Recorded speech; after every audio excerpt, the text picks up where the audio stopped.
경복궁은 조선 왕조의 궁궐 중 가장 큰 궁궐로 조선 개국 직후인 1395년에 창건되었습니다. 이후 임진왜란 때 불탔는데 고종 때인 1868년 중건되었습니다. 다만 중건 때에는 북쪽으로 규모를 많이 늘렸습니다. 아미산 위쪽은 지금은 경복궁 경내에 속하지만 조선 전기에는 경복궁의 바깥 후원이었고 후원은 청와대 부지까지 이어졌습니다. 당시 경복궁 후원에는 넓은 공지가 있었고 지금의 상춘제와 녹지원 자리에 육문당과 육무당이라는 건물이 있었습니다. 이후 많은 건물들이 헐려나가고 결정적으로 조선 총독부 건물이 들어서면서 온전한 모습을 잃었지만 경복궁은 1990년 복원 사업과 함께 조선왕조의 상징으로 자리 잡았습니다. 그런데 복원 작업 중 경복궁터에서 이리문 막새 기와 등 고려 유물이 나왔습니다. 기목문 막새라고도 하는 이리문 막새는 개성 만월대에서 대량으로 출토되며 고려의 행궁이 있었던 강화도에서도 출토되는 고려시대의 대표적 유물입니다. 다만 이리문 막새 출토는 경복궁 안에서도 흥복전 일대에 집중되었는데 흥복전은 중건 때 기존 경복궁의 후원에 새로 세운 건물로서 고종이 외국 사신들을 만나던 곳이었습니다. 한편 흥복전 배수로에서는 관자가 새겨진 기와도 출토되었는데 이와 비슷한 명문 기와가 개성 고려궁궐 등에서 총 3점이 확인되었습니다. 왜 경복궁터에서 고려시대 기와가 나올까요? 그리고 왜 흥복전터에서 집중적으로 출토될까요? 이 문제에 대한 힌트는 조선 왕조실록에서 찾을 수 있습니다. 판문화부사 권중화, 판삼사사 정도전, 청성백 심덕부, 참찬 문화부사 김주, 좌복야남은 중추원 학사 이직 등을 한양에 보내서 종묘, 사직, 궁궐, 시장, 도로의 터를 정하게 하였다. 권중화 등은 전조 수광시대에 경영했던 궁궐의 터가 너무 좁다 하고 다시 그 남쪽의 해방의 산을 주맥으로 하고 임좌병향이 평탄하고 넓으며 여러 산맥이 굽어 들어와서 지세가 좋으므로 또 그 동편 1위쯤 되는 곳에 감방의 산을 주맥으로 하고 임좌병향에 종묘의 터를 정하고서 도면을 그려서 바치었다. 태조 때 경복궁의 위치가 고려 수광이 지은 궁궐의 터 남쪽이었다는 말은 경복궁 북쪽에 고려 궁궐이 있었음을 뜻합니다. 그렇다면 흥복전 터에 고려 궁궐이 있었을까요? 본 영상에서는 최신 논문을 통해 고려 때 서울에 지어진 궁궐의 위치를 찾아보겠습니다.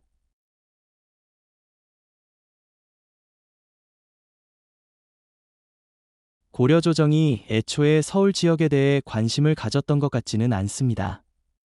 이 지역에 대한 관심은 문종 때 지금의 서울 지역인 당시의 양주를 남경으로 이름을 고치면서부터 생깁니다.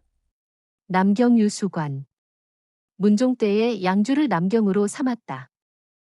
이해의 남경에 새 궁궐을 창건하였다. 그리고 그때 남경에 궁궐을 지었다는데 문종 때 세운 그 궁궐이 어디인지는 알기 어렵습니다. 남경은 서울의 한강 이북 지역 대부분과 구리시 전체, 남양주시 화도읍 등을 포함한 꽤 넓은 영역이고 그 안에 궁궐을 포함한 도성을 지었다면 좁은 영역에 국한되기 때문입니다. 그러나 숙종 때 세운 남경 궁궐터의 위치는 1101년 남경 어디에 궁궐을 건설하는지 논의하는 가운데 구체적으로 드러납니다.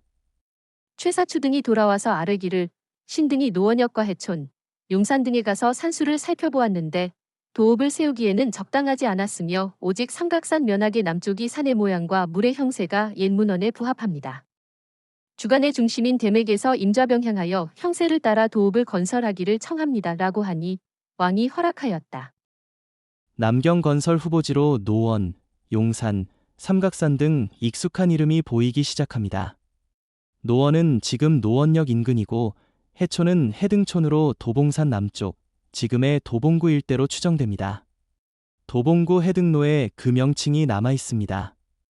만일 이곳들 가운데 하나가 남경의 중심지로 선택되었다면 고려 궁궐은 용산구나 노원구, 도봉구에서 찾아야 할 것입니다.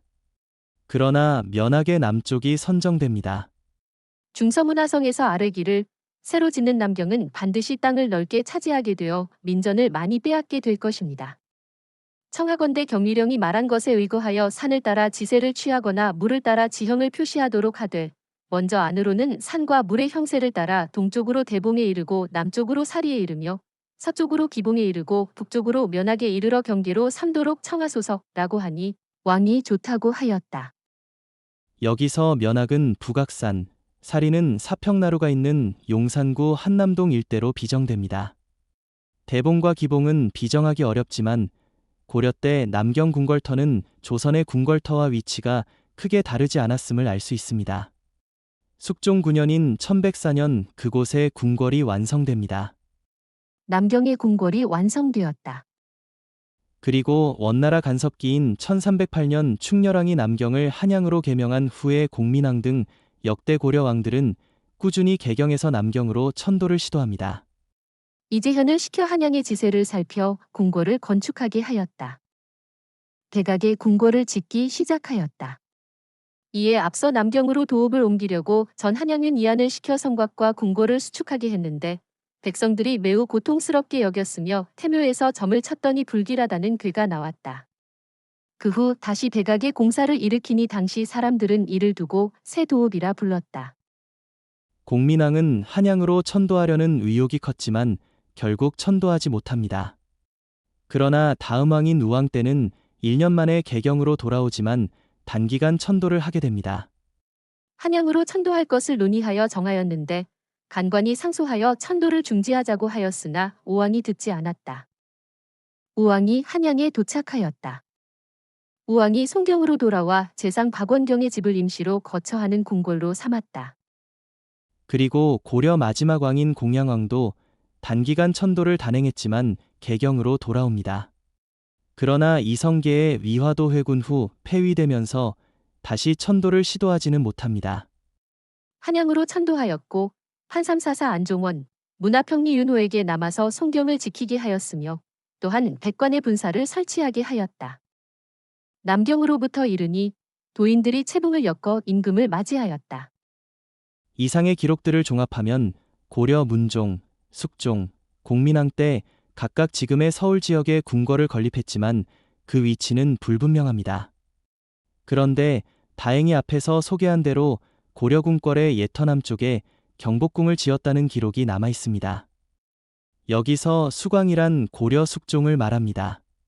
따라서 이 기록에 의하면 경복궁의 북쪽에 있었다는 고려 궁궐은 고려 숙종이 지은 궁궐이었음을 알 수 있습니다. 다만 그 자세한 위치에 대해서는 의견이 셋으로 나뉩니다. 첫 번째는 현재의 청와대 자리이고 두 번째는 경복궁 자리이며 세 번째는 경복궁 신무문 밖입니다. 각 추정의 타당성을 살펴보겠습니다. 먼저 청와대 자리에 숙종 때의 궁궐이 있었다는 주장은 남경 궁궐이 고종 때 중건된 경복궁과 중첩되는 영역 없이 인접했다는 의미로 받아들여집니다.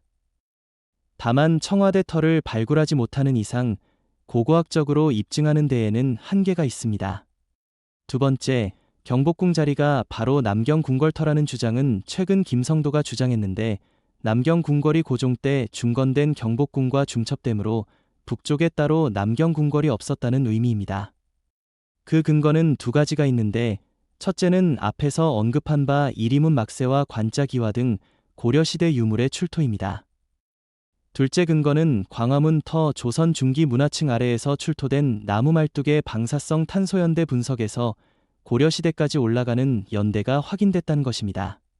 각각 고려 충렬왕 16년, 충렬왕 21년, 충수광 2년과 충수광 보기 4년의 연대입니다. 이에 의해 김성도는 1290년 무렵 나무 말뚝 박기 공사가 진행되었고 1335년 무렵 궁궐 정문과 그 주변 궁성이 완료되었다고 주장합니다. 이를 따르면 경복궁은 고려 때 이미 터가 잡혀 있었다는 말이 됩니다. 조선 태조 때 새로 지은 게 아니라 이미 있던 고려 궁궐을 보수했을 뿐인 것입니다.